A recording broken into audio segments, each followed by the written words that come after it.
छोटे से ब्रेक के बाद एक बार फिर आपका स्वागत है न्यूज 24/7 तक। मैं हूं आपके साथ निशा नामदेव। आइए रुक करते इस वक्त की बड़ी खबर की ओर। पीसीसी चीफ जीतू पटवारी का बयान, मोदी गारंटी मतलब झूठ की गारंटी। कांग्रेस विधायक नीलेश उइके के घर छापे पर बोले पटवारी, सरकार की हठधर्मिता और तानाशाही है। लगातार चुनाव जीतने के लिए तमाम उपक्रम किए जा रहे हैं। मोदी की गारंटी मतलब झूठ की गारंटी, जीतू पटवारी। 2023 में देश को नए सपने दिखाए थे लेकिन कुछ नहीं हुआ। किसानों को समर्थन मूल्य, महिलाओं को गैस, डराकर धमकाकर लोगों को बीजेपी में शामिल कराया जा रहा है। जो लोग गए हैं वो प्रशासन से परेशान होकर गए हैं। आदरणीय हमारे सबसे वरिष्ठ नेताओं में से एक आदरणीय सज्जन वर्मा जी, आदरणीय प्रमोद टंडन जी, आदरणीय शहर कांग्रेस के अध्यक्ष सुरजीत भैया, राजेश भैया, हमारे विपिन वानखेड़े जी, हमारी सारी बहनें, हमारे बीच में आज युवक कांग्रेस के अभी 2 दिन पहले ही अध्यक्ष बने मितेंद्र, जरा जोरदार तालियों से उनका स्वागत सब मिलकर हम कर दें। और मंच पर विराजित सभी सम्मानित परिवार के साथीगण, क्योंकि लेट बहुत ज्यादा हो गए हैं, सबको भी 6 बजे से आप लोगों को 5 बजे से बुला लिया है, तो मैं इतना ही जरूर कहूंगा कि ये लोकसभा का चुनाव ऐसे संदर्भ में आया है कि हम सब ने मिलकर सर्वसम्मति से, जिसमें एक एक कांग्रेस पार्टी का नेता, कार्यकर्ता, पार्षद का चुनाव लड़े, सबने जो हमारे अक्षय बम जी हैं उनको अपना प्रत्याशी बनाया है। मैं आप सबसे अनुरोध करता हूं कि उनको भी जोरदार तालियों से उनका भी आप सब स्वागत करें। उन्होंने अभी भाषण किया होगा, आप लोगों ने सुना होगा। एक तरफ है अक्षय बम और दूसरी तरफ है शंकर लालवानी। आप देखो कि कितने लोगों के मोहल्लों में पिछले 5 साल में शंकर लालवानी जी आए, जरा हाथ ऊंचा करो। कभी आज तक शंकर लालवानी जी ने कभी कोई वार्ड का दौरा किया? कोई के मैयत में आए, मौत में आए, शादी में आए, ब्याह में आए, कभी शंकर लालवानी जी किसी के घर आए हो तो हाथ ऊंचा करो। नहीं आए। आप देखो कि एक तरफ ऐसा निष्क्रिय सांसद हमें मिला जिसने सिर्फ कोई नेता दिल्ली से आया तो उसके साथ फोटो खिंचवाने में अपना सौभाग्य और गौरव महसूस किया।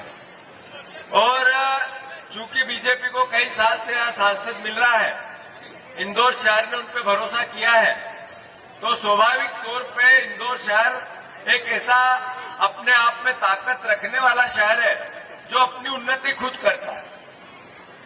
मैं इन बहनों को जो इतनी बड़ी तादाद में उपस्थित है, आज बीजेपी का घोषणा पत्र आया है केंद्र स्तर पे।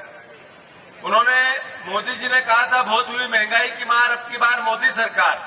याद है आप लोगों को कि नहीं याद है? अरे बोल के बताओ, याद है कि नहीं है? बोलते जाओ तो पता चले कि हमारे कांग्रेस का एक एक कार्यकर्ता, वही जज्बात है, हार हो या जीत हो, कांग्रेस की आइडियोलॉजी उसके दिल में आग की तरह जल रही है। अरे मोदी जी ने कहा था बहुत हुई महंगाई की मार, अब की बार मोदी सरकार। जब पेट्रोल था 60 का, बाबा रामदेव ने कहा मैं 30 कर दूंगा, कर दिया 110 का। सही है कि गलत? जब बहुत हुई महंगाई की मार, अब की बार मोदी सरकार। जब खाने का तेल, किचन ऑयल, सरसों का तेल, मूंगफली का तेल था 40 का, भाभी बाबा रामदेव ने कहा 30 का कर देंगे, कर दिया 140 का। सही है कि गलत? अभी मोदी जी ने कहा था काला धन, स्विस बैंक, स्विट्जरलैंड, गांधी परिवार का ही धन है, कांग्रेस के नेताओं का है। भ्रष्टाचार में डूबे पड़ी है पूरी कांग्रेस। कोल 2G 4G ऐसा वातावरण बना दिया कि इससे करप्शन तो ज्यादा कोई कर ही नहीं सकता। 10 साल हो गए, आज तक कुछ नहीं आया। स्विस बैंक की लिस्ट नहीं आई, एसबीआई की लिस्ट आ गई। एसबीआई की लिस्ट में 40 लोग ऐसे जिन पर कहा कि तुम भ्रष्टाचारी हो, जेल में डाल दिया उनको। उनसे 50 करोड़ से 500 करोड़ बीजेपी के बांड में भरवा लिया। अरे ये करप्शन नहीं है, काला धन नहीं है तो क्या है? 2000 कंपनियां ऐसी जो ब्रिज बनाती है, 2000 कंपनियां ऐसी जो निर्माण करती है, टेंडर लेती है। टेंडर देने से पहले उनसे बाढ़ में पैसे लिए, काम होने के बाद उनसे बाढ़ में रिश्वत नहीं है तो क्या है, काला धन नहीं है तो क्या है।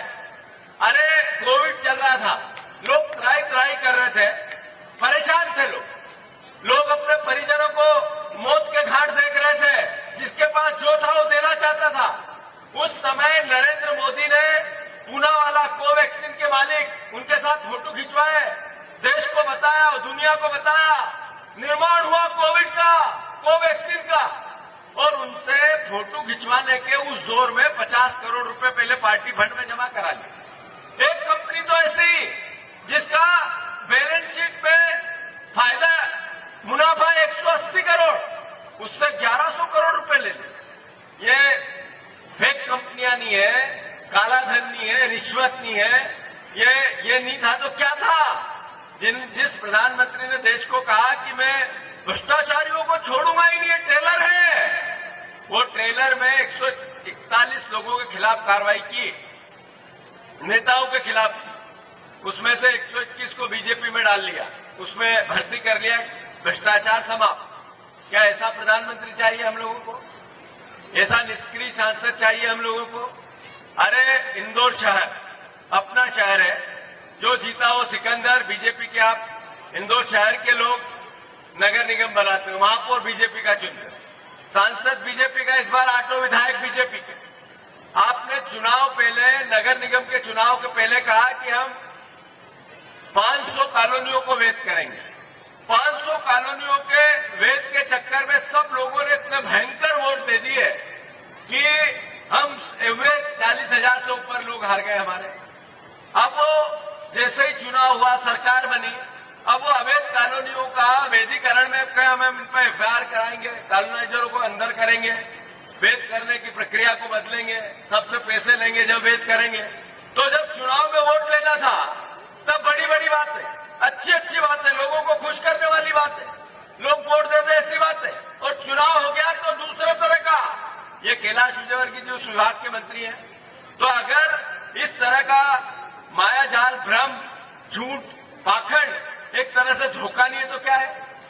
अभी इंदौर शहर में नगर निगम की हालत क्या है? कचरे की गाड़ी भी ढंग से नहीं चलती, अरबों रुपए का कर्जा है। हमारा महापौर अलग अलग तरह की बातें करता है, अलग अलग तरह की झूठ और सच करते रहते हैं, पर कंगाल नगर निगम करते। तो इसके लिए भारतीय जनता पार्टी दोषी नहीं है तो कौन है? करप्शन हद दर्जे का, पार्षद से लेकर महापौर तक सब पीसी लेते हैं। एक अखबार का एक छोटे से छोटा पत्रकार, बड़े से बड़ा साथी, बड़ा मीडिया हाउस की बिना करप्शन से, बिना कमीशन से नगर निगम में कोई काम नहीं होता।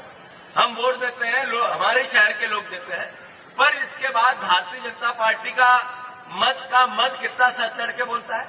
अरे शंकर लालवानी जी किसी गांव में नहीं गए, किसी शहर, किसी मोहल्ले में नहीं आए, किसी वार्ड का दौरा नहीं किया, उन्होंने कभी इंदौर शहर के विजन को लेकर कभी बात नहीं की, कभी किसी की मौत में नहीं, मैयत में नहीं। अब वोट चाहिए तो मैं मानता हूं कि इंदौर शहर की जागरूक जनता इस भावना को जिएगी। अभी कांग्रेस पार्टी ने निर्णय लिया है, जो जितनी यहां बहनें बैठी है कान खोल के सुन लो, कांग्रेस पार्टी ने हमारी आधी आबादी जो बहनों की है उनको आर्थिक रूप से आत्मनिर्भर बनाने के लिए हमने 8,500 रुपया पर बहन के खाते में एक साल में 1 लाख रुपया, पंजा जीतेगा तो आपके खाते में आएंगे। ये बात अभी मुझसे पहले नेताओं ने बताई होगी, बताई या नहीं बताई? हमारी 5 गारंटी है। एक गारंटी है युवाओं के लिए, जो ग्रेजुएट बच्चा है, जिसके घर में ग्रेजुएशन किया हुआ अपना बेटा या बेटी दोनों, उसको 8,500 पहली पक्की नौकरी, 8,500 रुपया एक साल में 1 लाख रुपया। जिसने ग्रेजुएशन कर लिया उस बच्चे को कांग्रेस पार्टी हाथ का पंजा देगी। किसके घर में ग्रेजुएट बच्चे जरा हाथ ऊंचा करो। 1-1 लाख एक साल में आएंगे। जितनी बहनें जरा हाथ ऊंचा करो, बहनें कितनी है हाथ ऊंचा करो। सबके खाते में 1-1 लाख रुपया, 8,500 रुपया आपको पंजे की सरकार बनी वैसे ही आएगा। हमने निर्णय लिया है, किसान तो नहीं है, पर किसानों के एमएसपी की बात हो, श्रमिक जो रोज बेचारा खाता और कमाता है, ऐसे लोगों को 400 रुपए से कम मजदूरी नहीं मिलनी चाहिए। ऐसा हमारी 5 गारंटी है जो घर घर जाकर कांग्रेस के कार्यकर्ता भी अभियान चलेगा और हम अपनी बातें कहेंगे। मैं इतना ही कहना चाहता हूं, चिंटू चौक से चुनाव में से पहले इन्होंने आप लोगों की खूब सेवाएं की। जितना बन पड़ा विपरीत परिस्थितियों में 2 नंबर के कार्यकर्ताओं के लिए लड़ते रहते हैं। हमेशा कार्यकर्ता के दर्द को जीते हैं। एक विपक्ष की भूमिका क्या होती है, ईमानदारी से निभाते हैं। हर परिस्थिति में कांग्रेस पार्टी ने अभी उनको टिकट दिया था, उसके बाद जो परिणाम हुए फिर आपके बीच में। मैं इतना ही अनुरोध करता हूं, देश के लोग, आज बाबा साहब अम्बेडकर की पुण्यतिथि है। देश के लोकतंत्र को कौन कौन बचाना चाहता है, जरा हाथ ऊंचे करो। आपके मत के अधिकार को, आपके वोट के अधिकार को, आपकी आरक्षण को, आपके संवाद के अधिकार को, बोलने के, खाने के, पीने के, अगर इसको जिंदा रखना है मौलिक अधिकारों को, तो कांग्रेस पार्टी को जिताना अति आवश्यक है। भारतीय जनता पार्टी इस बार जीत के आई तो चाइना जैसा चुनाव कराने की कोशिश करेगी। इस बार जीत के आई तो फ्रांस जैसा राष्ट्रपति बनाने की कोशिश करेगी। इस बार जीत के आई तो सोवियत रूस में एक ही पार्टी चुनाव लड़ती है और विपक्ष के नेताओं की हत्याएं होती रहती है, उस तरह का देश बनाना चाहती है। ये बात हम नहीं कह रहे, ना आरोप लगा रहे हैं। कांग्रेस पार्टी इस बात को दृढ़ता से कहती है कि अनंत हेगड़े, भारतीय जनता पार्टी का सांसद, उन्होंने कहा इस बार, अब की बार 400 पार। 400 पार इसलिए कि हमें संविधान बदलना है। तो जो बाबा साहब अम्बेडकर से प्यार करता है, जो आरक्षण को सुरक्षित रखना चाहता है, वो कांग्रेस पार्टी से प्यार करेगा, हाथ के पंजे पर अपना मोहर लगाएगा। और जहां तक एक हमारे प्रत्याशी का सवाल है, शिक्षाविद है, एक यूनिवर्सिटी, एक बहुत बड़ी संस्था चलाते हैं, बाप दादाओं से नहीं मिली, खुद ने खड़ी की, अभी बहुत उम्र भी नहीं हुई है, जज्बात है कुछ कर गुजरने का। एक ऐसा, एक बच्चे में एक नए विचार के साथ सेवा करने की भावना है, जो कुछ कर गुजरने की इच्छा शक्ति से आप लोगों की सेवा करना चाहता है। अक्षय बम जी को आप खूब आशीर्वाद दें, खूब सहयोग करें। सब कार्यकर्ता, सब नेताओं से मेरा अनुरोध है कि अपने आप को प्रत्याशी समझें। मैं आज कम से कम 3 लोकसभाओं में होकर फिर यहाँ 2-3 घंटे बाय रोड आया हूं, भागते भागते, बहुत तेज गाड़ी चला के। ये आग्रह है मेरा पूरे दिन भर की थकावट के बाद आप सबसे कि आप कांग्रेस को मजबूत करें। आने वाले समय में हम और बीच बीच में आते रहेंगे। आदरणीय सजन भैया, आदरणीय पंडित जी, आदरणीय प्रमोद भैया, जितने हमारे सीनियर मोस्ट लोग हैं, जो हमारे वरिष्ठ हैं, जो नीचे बैठे सभी परिवार के साथीगण हैं, मैं आप सबसे अनुरोध करता हूं, नए बच्चों में आप भी जोश भरें, हमारा आत्मबल बढ़ाएं, लड़ने की क्षमता दें, पीछे से हमें पुश करें। फिर से एक बार आप सबका स्वागत है। भारत माता की जय, कांग्रेस पार्टी। धन्यवाद। एक मिनट।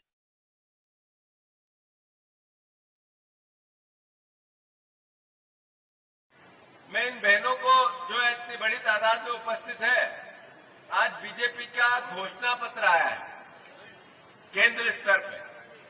उन्होंने, मोदी जी ने कहा था बहुत हुई महंगाई की मार, अब की बार मोदी सरकार। याद है आप लोगों को कि नहीं याद है? अरे बोल के बताओ, याद है कि नहीं है?